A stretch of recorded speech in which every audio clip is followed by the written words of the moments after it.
We move on, and today we will talk about a very interesting weight category up to 73 kilograms. Although not interesting weight categories at the Olympic Games and cannot be. The weight category up to 73 kilograms has several leaders at once, and each of them can leave with a gold medal. World champions, Olympic champions, European champions, winners and medalists of various major international competitions. There is someone to talk about, and of course someone to look at. Here we go.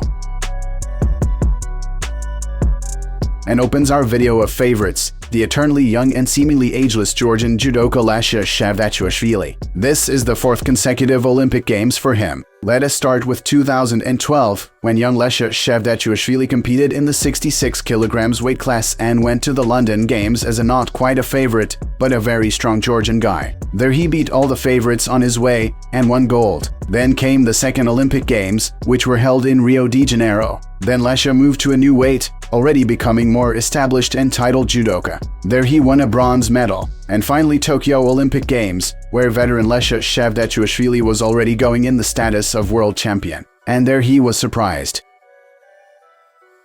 He defeated the young guys and reached the final. In the final of the tournament, after a very long and hard fight, he lost to Soichi Ono. Thus, the representative of Georgia collected a set of all kinds of awards from the Olympic Games, of course bronze, silver and gold. And now, the Paris Olympics are the fourth for him. But I still see him as a favorite, because Lasha is the strongest athlete, and the Olympic Games are such competitions where anything can happen. Moreover, the Olympic aura and atmosphere is something magical and Lasha Shavdatuashvili feels confident in it. It seems that he doesn't take care in principle. He goes out and does his job confidently. He is 32 years old. He has won everything he can in his career. He has won the most important tournaments and medals. I think he is fighting for his own pleasure now, but by the way, he still has great results this year. He won the home Grand Slam in Tbilisi and a bronze medal from the European Championships.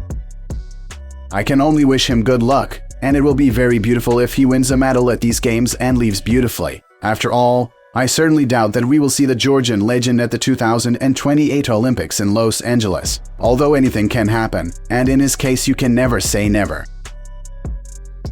We're moving on, and probably the judoka for whom these games are the most important at this weight, that is Soichi Hashimoto. You probably know his story very well. He has been in the shadow of Soichi Ono for a long time. He is basically a great judoka. He has got everything. At the peak of his career, he was unbeatable, great form, great style. His powerful Sode Surikomi Goshi throws, he had it all at the top level. But now that he is 32 years old, Soichi Hashimoto no longer shines with the judo that he used to. He wins Shido very often. Virtually every bout he fights goes to the golden score. It would be more appropriate to send a younger, more promising and energetic judoka like Tatsuki Ishihara to the Olympics. But because of respect for Soichi Hashimoto, who has waited so long for this chance, so long he sat on the bench under Soichi Ono, the All Japan Judo Federation is sending him to the Olympics.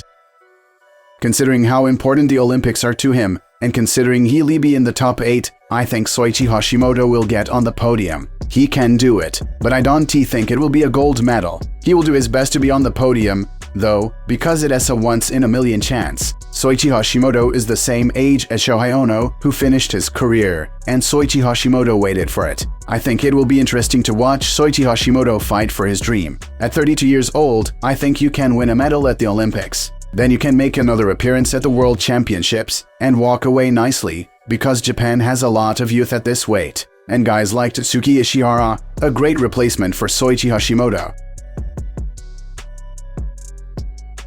We move on, and the next judoka is the representative of Brazil, Daniel Cargnin. He competed at the previous Olympics in Tokyo, and there, as you remember, he came third. But it was in the weight category up to 66 kilograms. Since then, as they say, a lot of water has passed, a lot of titles won, a lot of defeats suffered. And of course, injuries, surgeries and difficulties. But Daniel Cargnin broke into the top in a new weight. He was able to win a bronze medal at the World Championships to show a good fight. After his recovery and after his injury, he competed in many Open Continental tournaments and Pan American Championships. From there, he also won medals. This year, he competed at the Pan American and Oceania Championships, and there he came second, losing in the finals. He also performed well at the World Championships. He won some world ranking points, took 5th place, losing to a Mongolian representative for bronze.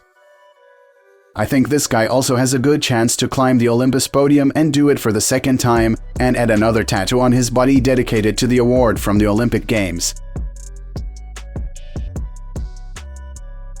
Manuel Lombardo is a representative of the Italian national team. I'll be honest with you, this is the athlete I will be rooting for, and I wish him a gold medal. He deserves it. In Tokyo at the Olympic Games, he fought in the category up to 66 kilograms and lost in the bronze final to N-ball from South Korea. It was of course very frustrating and disappointing. In the same year 2021, Manuel Lombardo won the European Championship, reached the final of the World Championship, and he had a great form. But apparently the weight race took away all his strength, and at the Olympic Games he could not squeeze out the maximum he is capable of. But in his new weight of 73 kilograms, he repeated his success. He is doing very well in international tournaments.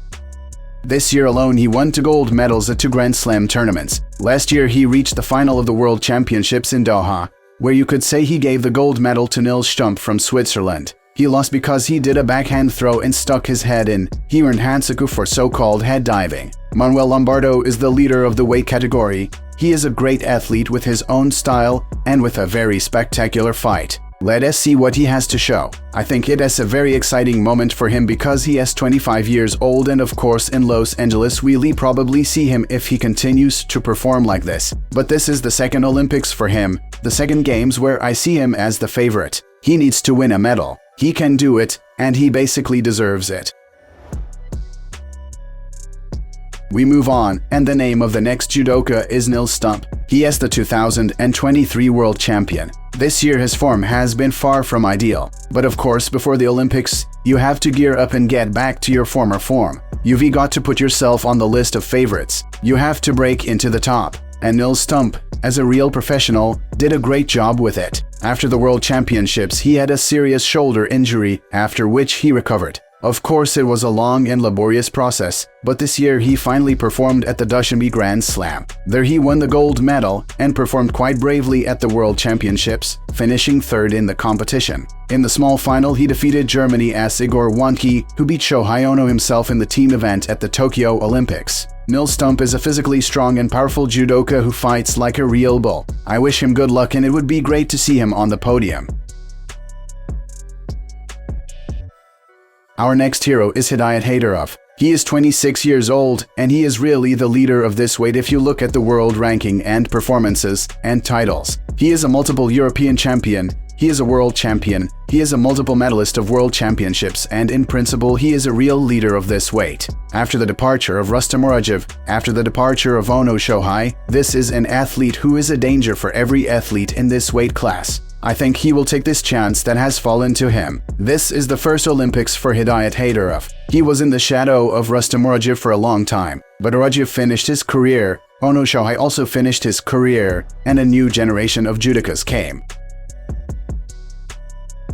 And here it is, a gold medal for Azerbaijan after 11 long years since the World Championships. Hidayat Heydarov is truly writing history. He is a 7-time winner of Grand Slam tournaments, 2-time winner of Grand Prix tournaments, world champion, and he has won the European Championship 3 times in a row. He is a true titan at this weight. I think he should be in the top 3. I don't know about gold. Every one of the guys in this video that I am talking about can become an Olympic champion and deserve to wear a gold patch on his back. And how it will be, of course, will be shown on the tatami. We will find out very soon. And closing our video is a surprise judoka. Few people expected to see him here, and that is Adil Osmanov, 24 years old, representative of the Republic of Moldova. Judoka, who is Azerbaijani, but plays for Moldova. He performs quite well. I chose him as a dark horse. I think it will be very interesting to watch his judo. I think he has a good chance to be in the top 3. He has wrestled well this year, and he has shown good form. He won 2 tournaments. There was the Upper Austria Grand Prix in Linz in March, and then also in March, just 20 days later, he won the Antalya Grand Slam. Adil Osmanov shows good wrestling, combined stand-up wrestling, and of course he fights well in the parterre. It is also worth noting that this year he fought at the European Championships and fought quite well. But in the small final, in the fight for bronze, he lost to Lasha Shavdatuashvili. These were the favorites in the category up to 73 kilograms. Write your opinion and criticism, rate, and of course wait for the next videos.